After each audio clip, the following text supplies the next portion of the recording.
Chiefs Kingdom. Welcome into the AP Breakdown, home of the 9-0 Chiefs now, unbeaten once again, Caleb. I am Ron Kopp Jr., lead analyst at arrowheadpride.com. Thank you for joining us tonight on the live stream. That's Caleb James, at CJ Scoobs on Twitter. As always, every week we are coming to you looking at the latest Chiefs game, and every game this year has been a win, and this one was probably the most improbable, Caleb. I missed this one among being in the sea of red, but you were there. Give us a little taste of what it was like being at Arrowhead for that moment. This was literally the definition of snatching victory from the jaws of defeat. It came down to the narrowest of margins, came down to basically two plays, and both of them, one was a field goal that came up a few yards short, and one of them was a blocked field goal. I know none of y'all have been living under a rock. You know what I'm talking about. Leo Chenal blowing through the line in the fourth quarter, the last play of the game, looking like the Chiefs are about to be 8-1 and getting ready to, have that disgusting feeling of losing two in a row to the Broncos. But like I said, Leo Chenal had other plans, man. That was something else. We're going to talk about a lot tonight. There was a lot of bad, a lot of very, very, very bad things that we're going to have to go through. But, I mean, what an iconic way to win a game at Arrowhead and turn a terrible, stinky noon game of bad football into one of the most memorable games I've ever been to. No, seriously, it did turn into that's going to be an all-timer, an all-time Arrowhead moment, and just the fact that you're right. I was as upset as I've been all year, leading up to that point. Like, we're really going to lose this game. We're really going to let the Broncos get a little taste of victory, a little taste of that playoff run. They're going to be 6-4 in the AFC playoff race. I was so mad. And so seeing it flip on this play, I was jumping around with my mom and my wife, just like we won a playoff game. I mean, it was just fun to see, to spoil the Broncos' day like that. And what a play to do it on, man. I mean, and even just the reaction on the field doesn't even, like, the reaction from the crowd started out stunned, and then people just started going nuts. But let's break it down. I think we do one or two PAT field goal breakdowns a year, usually when something goes wrong. This time something went extremely right. But we'll just take a look at the wide view, and the first thing you see is the Chiefs have loaded up this left side. We'll look at a different angle here in a second. But you can see Karlaftis, Chenal, and Cochran all come in between those gaps right there. It's looking like that is the C gap and the D gap, that they are both all three getting ready to blow through, right through, and they knock number 54 down. They're all breaking through. Looks like Justin Reed may have gotten held. They're never going to call that, though. And I'll get into that here in a second, because there's a few there's a few mistakes that the Broncos made. And I mean, we'll see here in a second, but look at this full sellout. I mean, yeah, no, right there. I joked on Twitter that Leo Chenal probably got a hernia to save the Chiefs' unbeaten season. I mean, the way he stretched out, like, you got some sore obliques or sore abs after that. I mean, just absolutely as stretched out as can be to get and he got a full palm on that thing. There's a good picture of it. He really got in there, and it's all because, like you're saying, he just blew up this dude. I mean, with the help of some teammates, for sure. I mean, and that's different athleticism. Like, I don't think people understand how athletic you have to be to do this. I honestly think that this wide angle I'm about to show does the play a lot more justice, because you could truly see just how much push the Chiefs create. And here's the thing. This field goal was only about 35 yards. These kinds of field goals don't get blocked often, because the kicker can just kind of lob it up there. It's kind of like shooting like a free throw or something like that. If that's an analogy you want to think of, but they don't really have to, they can just kind of put it up there, just throw it up. It doesn't have to be like a ton of power on it. It needs to be a lot of accuracy. The wind really wasn't blowing down in the bowl too much, so it was a relatively easy kick. When you see kicks get blocked a lot of the time, it's going to be on these long kicks, these 50-plus yarders, because they have to kick the ball lower, because they have to drive it further. You remember Harrison Butker's kick he made in the Super Bowl? That thing was a line drive, and that's the only way it was going to get there, is because if he kicked it up in the air, it was going to die down, kind of like hitting a golf shot a little bit. But you can just take a look here at Chenal again and really give credit to Karlaftis too. Karlaftis blows the guard up also. They basically just split him down the middle and go over him. But you see how much push they create. And there's a couple other little underrated things. But again, that full sellout. If Chenal somehow missed or fell down, I'm pretty sure Karlaftis was going to get there also. Like they're shoulder to the shoulder. Nothing's getting through that one. Man, it was just when people talk about, and that's what is just drives me crazy about Twitter nowadays, is people want to talk about one illegal contact from the first half that, that's the referees decide. There's nothing lucky about this. This is, and my first initial thought is just Dave Tobe comes through, and like this is why you have a special teams coach like Dave Tobe. But honestly, the more I see it, I think it really is just about the talent on this team, the talent they've developed. A guy like Leo Chenal being a linebacker that is just strong as a defensive lineman, and then having guys obviously like Karlaftis too, and Mike Dana, and just Tershawn Wharton, just guys that are explosive, disruptive dudes. Like they all came through. No, it is just a crazy play, but not a lucky play. I would say definitely not lucky.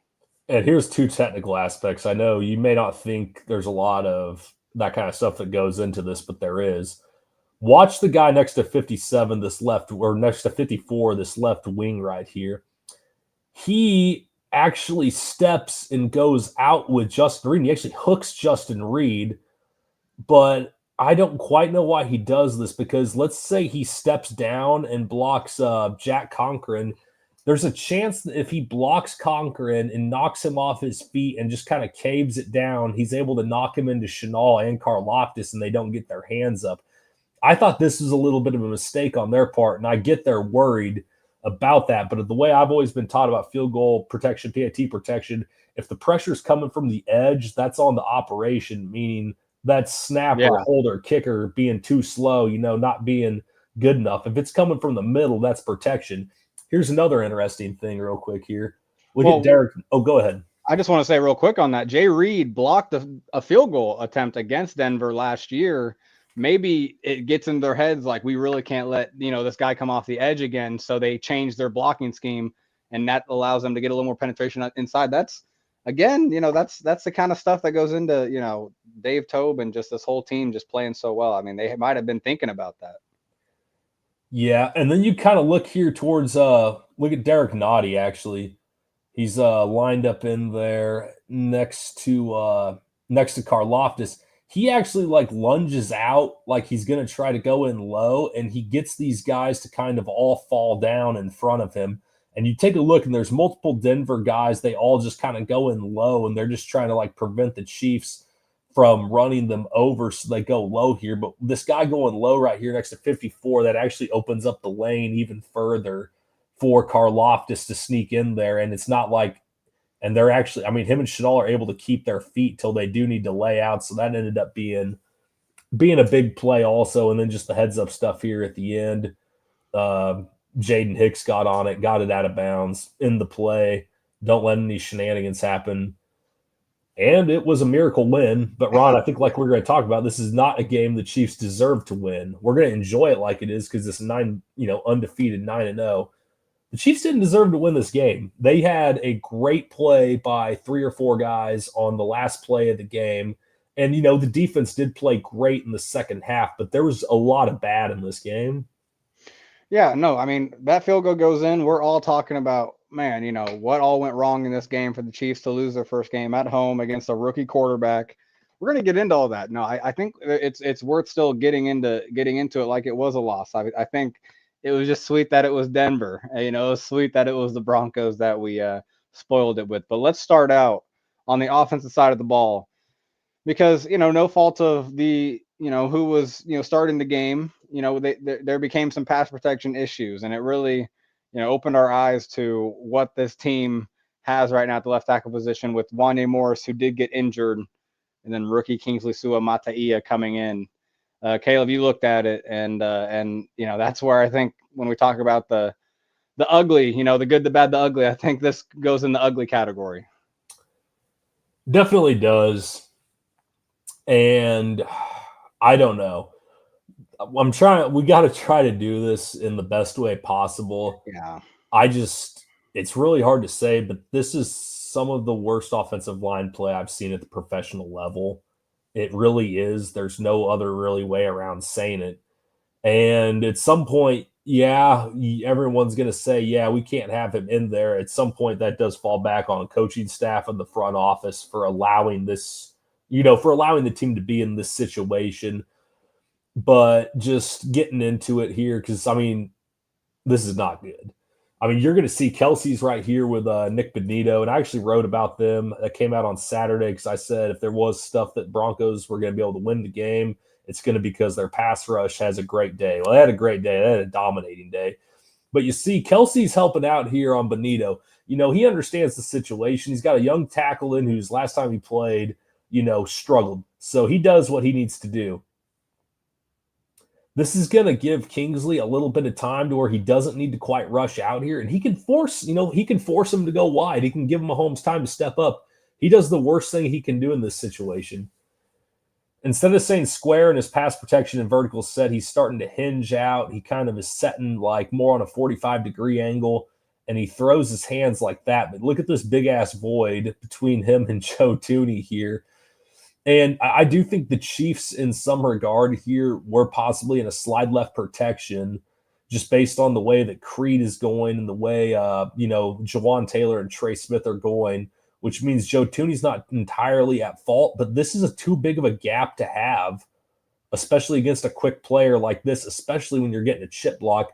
And I don't know. I mean, Benito had a great game. He could have had 3 or 4 sacks easily, and he just gets past Kingsley with a swim move right there.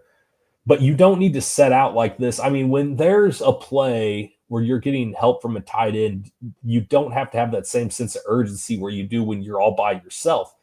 And he's getting like a decent amount of contact from Kelsey to be able to hold him up to where if he just stays straight down the hash, he's probably going to intercept Benito at some point. And then he gets, it comes inside, and I don't even know if Kingsley was on the same page as everyone else because he did look confused there. Mahomes takes a hit now. The Broncos fans will let us all know there was a flag on that bailed the Chiefs out. So good for them, I guess. And that decided the game. That clearly decided the game with the points they didn't score in the second half, which we'll get into that here in a little bit. But I mean, it wasn't just Kingsley. It was a bad day in general. Jawan Taylor was extremely bad too. Like, I don't think there's any sugarcoating what he did. He was bad also. He gave up a couple. He was just as close to giving up a couple sacks. Everyone struggled. Trey Smith gave up pressures. He gave up a couple of big rushes to Zach Allen, John Franklin Myers. The run game was just generally poor. I mean, it was bad all around up front. The Broncos took him to town. You get this set here, though, coming out. They start both tight ends on one side. It's supposed to help give Kingsley over there a little bit more space to operate. And let's start off. I mean, this is a bad rep by Peyton Hendershot. Also, he basically false steps and turns. That's not helping anything against Benito. So he kind of sets Kingsley up bad also. But I mean, at least he's got like a little bit of an extra second. But again, you have to say square in pass protection in the NFL because all he's doing right now when he's hinging his hips like this, that angle is so much quicker to Mahomes that you can't give a quick guy that wins on speed like this. And I'm going slow motion here. I'll run it back and just play the clip through. But you got to touch guys.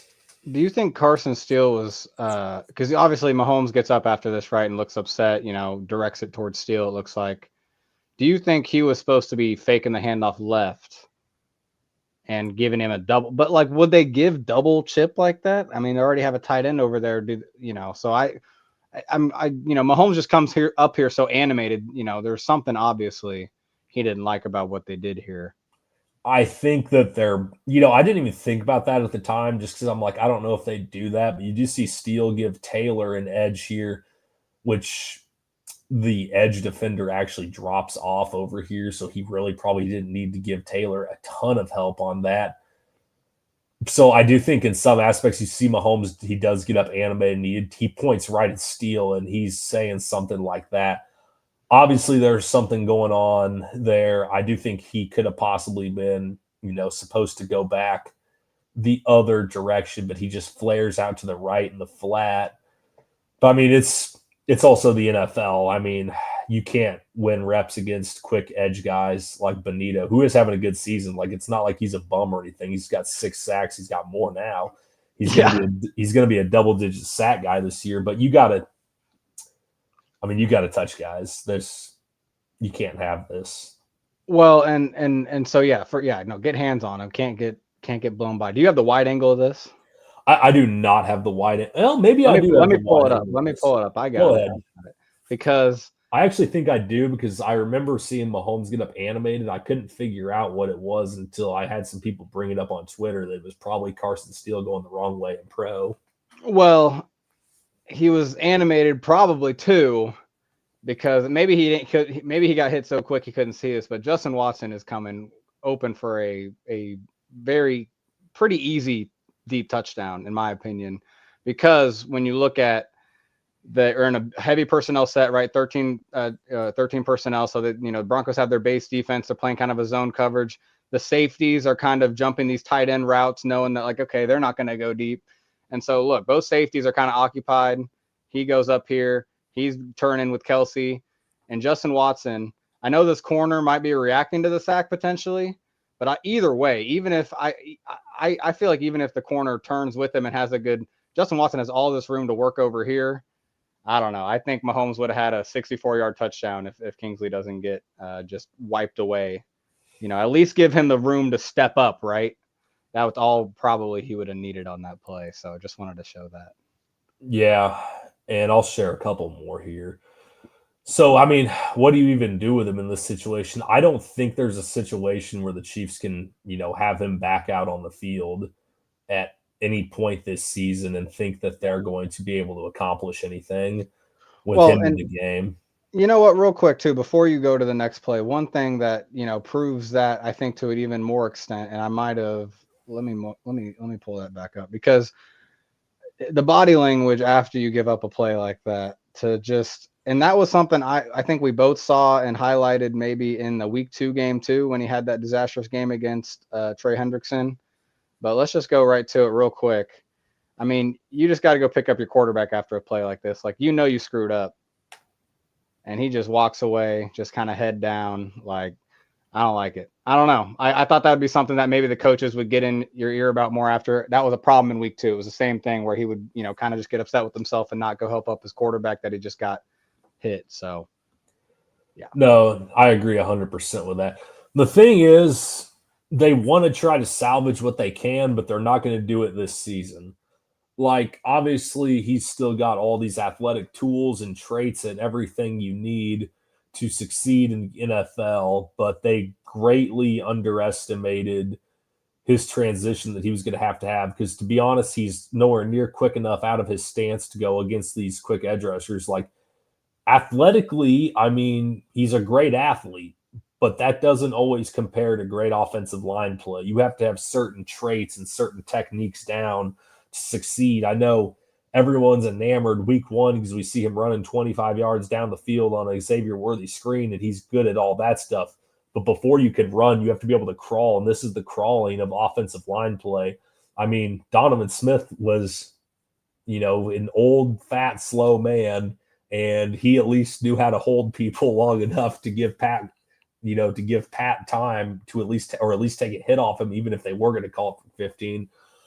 But just back out here with one more, and you can just, I mean, they're giving him double tight end help. I mean, he's got time to get up the field. Benito has to sift through Kelsey and Gray. He's got stuff that's going, and it's also widening it out. His first step needs to literally be out of his foot that's on the line of scrimmage, his right foot there. He needs to be exploding out of that and have his left foot pretty much on the same angle as the K, headed straight back to that. You see this, he sets out and he's already turning his hips, and Benito is already coming on that angle. And this play's got play action involved too, so it's going to take just a minute. It's there to hold the linebackers in the box, but he still has to, be weary that he can't just run out there to his guy and he's got one hand on here, but it's not enough, and then he just like turns.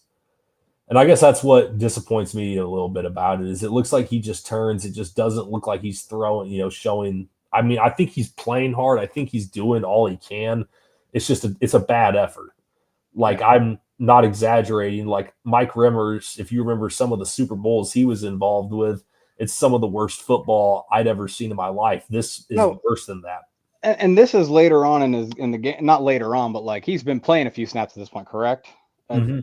I mean, like have a sense of urgency. You know what you're going against, and there's just no urgency in this drop back. And like you said, like just get your hands on him, try to go to the ground, trying to push him away. Like there's little stuff like that. And again, he's really young, but I think that's why you feel like this way. I think that it's just a lot of little things adding up. Yeah, and I'm not going to go into any more. Terrible day for the offensive line overall. They can't. I mean, long story short, they can't play Kingsley anymore the rest of the season unless it's a total emergency. And even then, they maybe it's time to start thinking about bringing a veteran in. Maybe it's time to bring Lucas Niang up. Bring some of these other guys up who are on the roster who've got some tackle experience in the league before, because they can't. They can't physically have him out there if you're going to be letting the quarterback get hit. And he only played like 40 something reps. I mean, Wanya Morris came back in hurt, hobbled, and they're running plays to Wanya. They're running the ball the opposite way and giving him as much help as they can because he's far less than 100%. But that's just where the game is at that point. So not a great situation, but it's something they're going to have to figure out pretty quickly. Yeah, no doubt. No, I think. I mean, real quick, I guess. I saw Jeff Allen on Twitter. He asked Donovan Smith, like, Chiefs might have to call him. And he said, the GIF was very ambiguous. Didn't really give us much of a, lean whether, but it wasn't a heck no. He could have put out the GIF saying like, oh, I'm sitting on a beach, I'm retired. Who knows if he's staying in shape, man? Maybe that is just an emergency kind of thing. Jason Peters played till he was freaking 43, but I know no one can be Jason Peters. And even if it's just to be there in case Wanya goes down, Right. and Wanya's got something going on that I Yeah. think's been going Exactly. on Yeah. since training camp. We saw, him go down a few times in camp for some of those trips we made up there. He went down in the preseason. He's got some sort of lingering issue that's messing with him. He went down earlier this year too at one point. So, I mean, it is what it is at this point. Well, I do think having a two-time MVP, elite, future Hall of Fame quarterback, when he's playing at his best, he can overcome a little bit of that, some of that, right? I think every great quarterback is expected to an extent, but he does need help, from his receivers at times. I think this game particularly, I should say Mahomes actually left some plays on the table, but this play early, I don't think that was necessarily on him. He holds the ball, sack, third down, big drive stopper. I think it's the opening drive. But what you're going to get is kind of a deep crossing pattern where, Kelsey and Worthy are both they're going to kind of rub off each other, kind of a late pick downfield, kind of long developing. Mahomes does need the time to find one of those guys, whoever does pop open. He does have the time to an extent to find Worthy. The problem is that Worthy really just continues to take a really downfield angle away from the ball, away from Mahomes, making that a really tough angle for Mahomes to hit. And honestly, giving the DB, still, continued leverage where he can just continue to climb, get vertical. He has all this space towards the sideline. And I guarantee you, Mahomes was expecting him to flatten towards the sideline, get into that space. And when he didn't, it just threw off Mahomes a little bit, and he just had to take it. You'll see it from the end zone angle. He's looking. He wants to come up, and watch at the very end here after he gets sacked. You'll kind of see him come up, signal to somebody. Something. I'm gonna guess that means, hey, Xavier Worthy, flatten out to the sideline so I can make it. You can make it an easy throw for me. I'm hitting you. It's a first down, easy peasy lemon squeezy. That's not how it went. That was mainly on Worthy to me. But you're gonna see as the game went on, Mahomes just missed Worthy a few times, just kind of in the rhythm of the play. And I'm glad we talked about the left tackle first, because I really feel like whenever we've seen Mahomes have these shaky pocket presence plays, or just not maybe play as confidently as we've seen him play before, it's because he maybe doesn't feel great about what's going on in pass protection. That starts with his blind side, and it usually does, because it just feels like in right tackle has been shored up for the most part. It's usually the left tackle they're trying to figure out, it seems like. And so this play is kind of a good example where the Broncos do bring a little extra pressure, a little heat, trying to heat up Mahomes. And he goes to Kelsey over the middle, but to me, this just feels like an easy completion to Worthy, and something that just when you're a quarterback and you recognize that you're having the blitz come after you, and you have man coverage, which I feel like he has the time to recognize, he has the time to see, he has the one high look. He should be able to feel that, yeah, I have Worthy coming across, on a whip route. If I step up in the pocket here, you can see Worthy come into the picture. He had the step on him. If he hits him in rhythm, that play is going a long way down the other side of the field. But again, he just kind of locks on Kelsey. Maybe it just kind of speaks to the connection between him and Worthy right now, where he just doesn't feel super comfortable in the rhythm of a play, going to him on a play like this when it's not a deep route, right? This is more of a traditional just slot route, playing as a slot receiver, something Rashee Rice would be running in the offense if he wasn't injured. And he's open, man. You can see kind of Worthy frustrated after, because he knows he beat him on the whip route, coming back inside. And again, the blitz is on, the pressure's on, no doubt about it. But Mahomes had the time to kind of operate it, kind of feel it out. He gets happy feet a little bit and just wants to go to his safety blanket and Travis Kelsey. A better throw might be a completion, but still, he had an easy throw to Worthy. I just feel like it's something you've seen Mahomes in the past maybe just kind of feel out. And great quarterbacks do. When the blitz is on, they kind of understand, okay, I'm going to have, extra space, and they understand where that space is going to be. I just felt like that was a play that, we'd see Mahomes make, maybe if he was feeling a little better, a little more confident in the pocket. And this is another play where actually he navigates the pressure well. I love the idea here where, yeah, he just kind of gets out of it and puts himself in a position to find a receiver kind of in the scramble mode. And Worthy actually does a great job kind of releasing vertical and finding a window where that's not his initial route, but he's going to kind of release, kind of try to find a way. He's obviously, looking towards the sideline. But Mahomes puts it on his inside shoulder, or tries to, I should say, because he sails it completely. And you can tell Mahomes is kind of deflated because he thought he had a touchdown here. But again, just kind of missed opportunities is kind of the theme so far this Mahomes game, where these few plays, if he makes some of these plays, this could really have been a different game. They don't score the touchdown on that drive. They do settle, and so.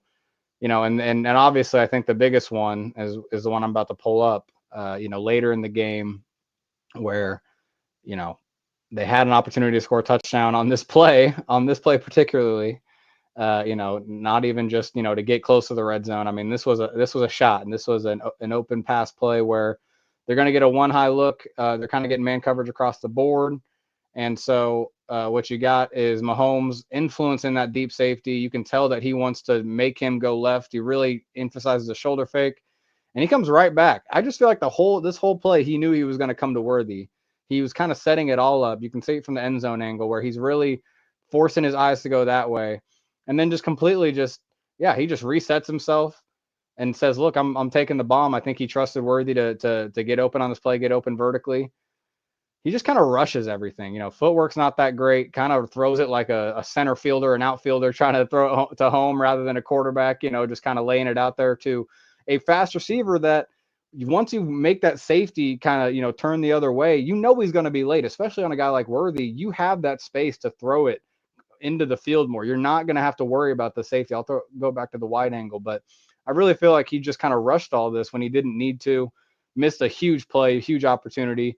And Worthy deserves credit for getting open on this. This is he kind of has to work to get open on this against Riley Moss, who's been playing good corner this year. He creates a good 2-3 yards of separation. Should have been a touchdown, and that's on Mahomes. That's not on Worthy. I think Worthy set himself up on the it's not like he could have worked inside anymore and given himself more field to work. I think he was that main outside receiver. He had to kind of work from a very, he was outside the numbers already, right? It's not like he could really work, to give himself more space towards the sideline. He had to work on that tightrope. He stacks on top of the safety and the corner. Again, Mahomes just rushes it. You can see it. And, hey, he has a banged up ankle. I mean, does that play into some of this? It could. But that's just not a great excuse, because we need him to make some of these plays. And, the last one was obviously a play that could have decided the game in the red zone, which Caleb, we've seen him make this throw to Kelsey. It feels like hundreds of times, obviously not, but just, it's almost like just a pick and pop where Kelsey's going to get over the first layer of the defense, get away from the safety, because that defense and that red zone defense is going to, collide on that goal line receiver. And Kelsey's just going to kind of get over the top and just hang out, get away from the safety. Mahomes just puts it to inside. He just kind of misses it. You could make the argument maybe Kelsey needed to sit, and that's why Mahomes put it to inside. But Kelsey has to work away from the safety. He's not just going to settle, and let the safety have a chance at making a play if he really runs hard. He has to work away from it. I think this really is just straight up on Mahomes. 3rd and goal. Could have put it up late, Caleb. I don't know. I mean, these are just the plays that, could have made this a much more comfortable win, and why we can sit here and say, the Chiefs did not deserve to win. I feel like, some of these plays are just plays you make in a loss and kind of deserve to lose. But any thoughts on Mahomes' day, or just kind of kind of these missed opportunities here? Yeah, I thought it was just disappointing in general because you'd started to see a lot of momentum out of the offense the last couple of weeks, and you thought they'd be maybe getting ready to turn the corner, getting ready to get where they really needed to be to go on a run. And then it felt like this week they just took that massive step backwards, felt like they moved up 2 spaces and they just moved back 3 again this week. And we didn't even talk about it, Ron, but the run game was poor also. That did not help anything that they couldn't, because we've seen the pass game be bad this year, but they've been able to move the ball just on the ground. They've just been slugging it out, gutting it out. This week they couldn't even really do that. But yeah, I'm sure he would like to have a few of these plays back, both balls to Worthy, this one to Kelsey, but this is the kind of stuff they'll lock in on. Little pass set interesting pass protection they do here though, actually.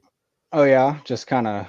Well, they have Wanya's all banged up, so they have him come bang down on oh wow, Creed yeah. Tech there. Watch Creed actually folds out to take on the edge. So that's that. Emergency is what it looks like.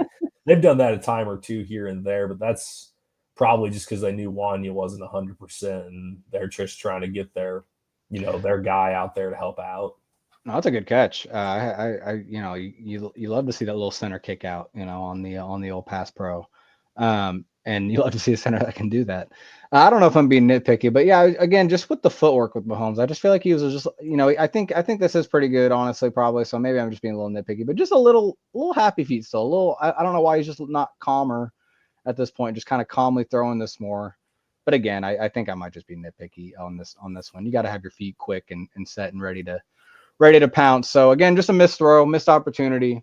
Offense had a few of those, made it a little tighter than it needed to be.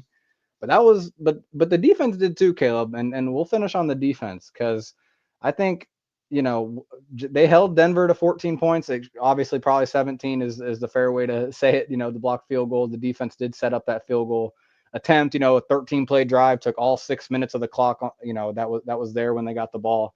You'd like to see the defense get the stop before they get to that field goal opportunity.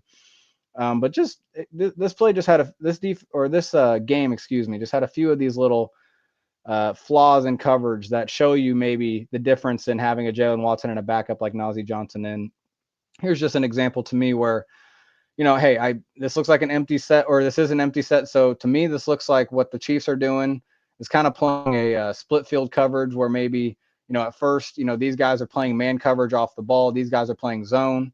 And so, yeah, they're going to follow, guys into that crossing route or crossing patterns, until they get over there, right? Zone coverage will pick them up.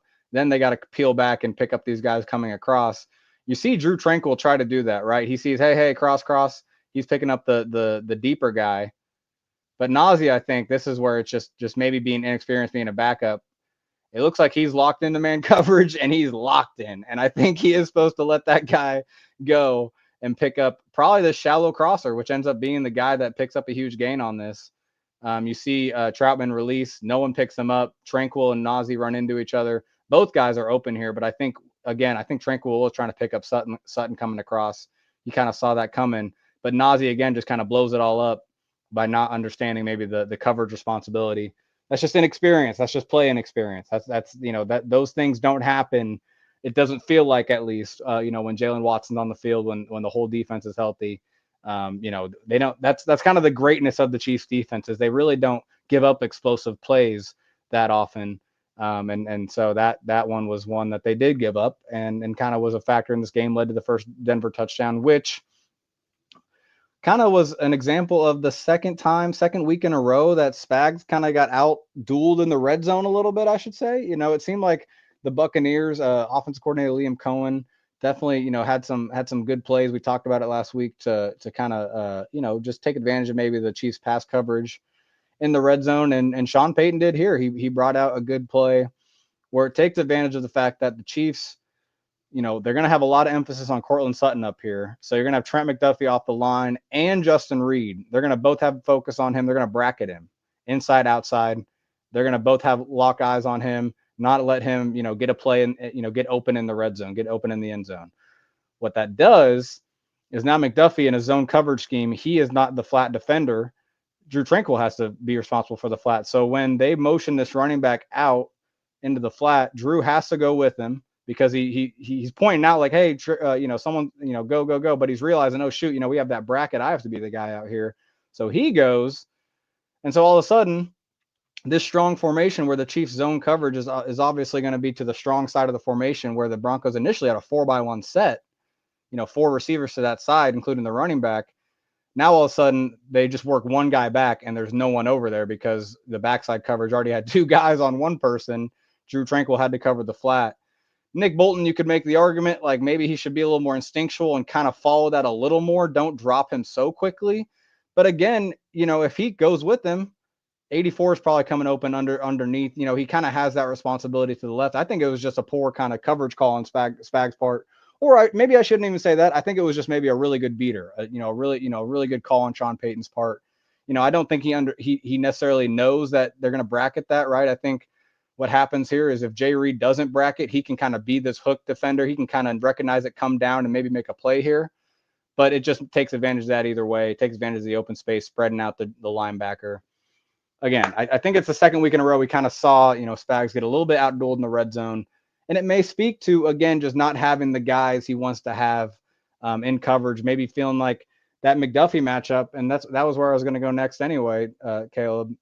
Courtland Sutton and McDuffie, great matchup, but just got to tip your cap sometimes. Courtland Sutton had a great game, made really impactful plays.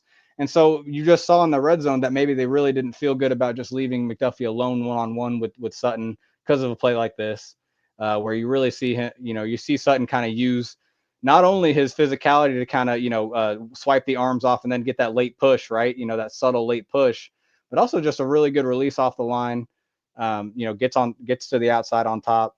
But yeah, you see kind of that physicality difference, why that maybe is a mismatch for McDuffie.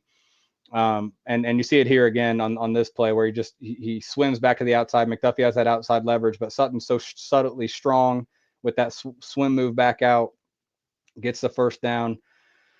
And then this is the play on third down that actually set up that potential game-winning field goal, where again Sutton could just kind of uses a good route release, gets to a good point where McDuffie is leveraged back outside, and then just goes back across the field and gets that first down and feels like he's going to win the game for him. So you got to tip your cap sometimes. It was a good matchup, but the rest of the defense, needed to step up and make a few more of those plays that we saw. That is not what happened on some of those, but I think that all happened in the first half, right? Second half, Caleb, Chiefs defense, settled in, right? A lot stouter in the second half. Broncos did not score a point in the second half. And 2 of those stops on third down was really just because Spags said, look, I'm not even going to let you try to exploit our coverage. I'm tired of this. I'm just sending it. And this was the first one where Bolton got the sack. Nowhere to go for Nix. Really, they send, you talk about 7 rushers, but if you kind of take away Tranquill and you act like you're just talking about these 5 rushers, they're sending 6 guys at 6, including the running back. And, each guard is occupied. The center is occupied with Turk. So when Reed and Bolton come, the running back has to pick one of them. That's just an overload. They know they're going to get that, and Nix just cannot get out of that. There's just he can try to spin out of it, but Bolton is too much of a he has too much of a head start, too good of a tracker. And then later in the second half, same thing on a third down where they just overwhelm This time it's the left side of the protection. And actually, 74 kind of, probably should have a little better awareness to maybe try to pick up, 20 here with instead of, obviously 51. Mike is lined up over the guard, head up over him, so he does go with him initially. But yeah, 20 and Nazi. So even if he does go out, even if the left guard does pick up Justin Reed here, Nazi's coming free. They overload that left side, and look at Joshua Uche on the backside here too. He drops out, so they have another coverage defender. They're not sacrificing too much, in the short area. This was a 3rd and long though, and he just has to throw it away. So when Spags, go ahead, yeah. Oh, I was just gonna say, look, he didn't do a lot this week, but look how much attention they're showing to 95 on. They waste 3 blockers on one guy, which is, that opens up the whole left side of the field there for them. And that's intentional, right? They're not going to put Chris Jones on the left tackle in this, and when they want to overload the left side, they're going to put him on the right side, really try to grab that attention. And yeah, it's just like on these 2 plays, like there's no way Bo Nix can exploit anything in coverage. There's just no opportunity to, because the blitz is getting home so quick. That's scheme. That's intentional. That's a way for Spags to kind of help out this Jalen Watson-less coverage. But we are feeling, Caleb, that Jalen Watson's a big absence of this defense. I think this was kind of further for that game. Any other comments on the defensive performance? Well, you've seen late they're starting to give up yards late. I think a lot of that is because Spags may be holding off a little bit. This is starting to kind of be resemblant of the last couple of seasons where the Chiefs do feel comfortable against some of these games, or they just want to see how the players react in certain situations. Obviously, it was disappointing. I think that was probably the worst game of McDuffie's professional career. Not the greatest matchup for him. Sutton versus Watson, like you said, that's probably the preferred matchup, and then you just kind of let McDuffie run free. This is where you do kind of see like the loss of L'Jarius Sneed last year. They get guys that are more built for going against those longer, lankier, like more physical guys, but I think McDuffie should bounce back. They're going to need him to bounce back. It's going to be a big game versus Buffalo. Still, though, you're only giving up a couple of touchdowns. You're doing something really well. Right. That's the thing. Like, you can't be too tough on the Chiefs defense, but it is a rookie quarterback. You would want to feel like you can control the game a little more than they feel like they could. Wanted to go back to this, the last play of the game, that last offensive play that mattered. Knicks, again, they have that edge pressure. I think you kind of see that the Broncos do a good job of maybe sound like this is going to be a screen. Look at Bolton, Tranquil, all those guys really commit, so there's no underneath coverage. I think Sean Payton, deserves some credit for really putting his rookie quarterback in good positions. But you really like to see the Chiefs 4-man rush, or just the Chiefs without blitz pass rush, get home a little more. And I think that's something you'd like to see in this game coming up against Buffalo. And surely that wasn't a Chief being held. Like right there at the end, Mike Dana, surely he's not getting held by Garrett Bowles, a notorious holder of Chiefs. Yeah. That would never happen. Bowles has had a few holding calls in his career. Yeah, so Chiefs survive by the hair of their chinny chin, for a lack of a better way to put it. But big game this week, Caleb. Buffalo Bills in Buffalo. 8-2 is their record. They have the bye week coming up, so they are kind of, in a position where if they can really win this game, they give themselves a chance at that 1 seed. If the Chiefs slip up later in the season, flip that the other way, Chiefs have a chance to really, just have a stiff arm on the rest of the AFC leading into kind of the second half of the season. So as we get out of here tonight, Caleb, I don't know, you fired up for this game? Any thoughts going into it? You always got to be fired up when you're playing the Bills. Obviously, you know about the history, about the bad blood between the two. It's the regular season, so the Bills will probably come out and give their best effort. We know how that's gone in the past. But really, if you're the Chiefs, though, you have to recognize the levity of this game. You have a chance to wrap up the 1 seed in November. Yeah. Giving yourself a 3-game cushion, moving down the line with some bad teams on the schedule the rest of the way out, and some good teams, it's kind of a mixed bag here and there. But if they go in and are able to give themselves a 3-game lead in the conference over the Bills, over Baltimore, over, the Texans are probably right on the Texans are probably out for the 1 seed. Now, if you have a chance to get that wrapped up before Thanksgiving, you're doing something. Yeah. and that relieves a lot of stress later in the season to where you can play vanilla football and not show a lot. You can rest Travis Kelce. You can get time for Pacheco and Omenahue to get themselves back in shape and get fired up and get ready to go without having to put that full workload on them all together. So I think this matchup probably holds a little more gravity than the last few regular season matchups versus the Bills have. But I also think, in the back of Andy and Spag's minds, they're not going to show anything that they're going to need later on, if you know what I mean.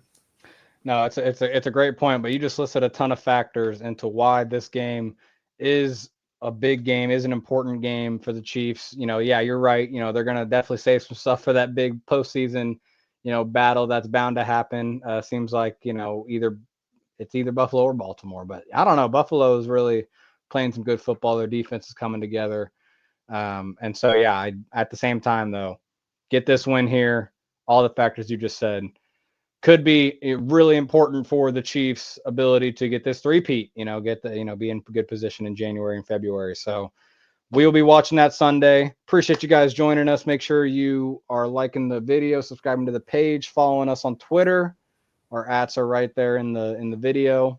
And we're doing this every week. Hopefully we're coming back to you next week talking about how the Chiefs pulled out yet another win against the Bills in Buffalo, a second time in a row it would be. We got them last year in the playoffs in Buffalo. We'll see how it goes. I appreciate you joining tonight. We will catch you next week.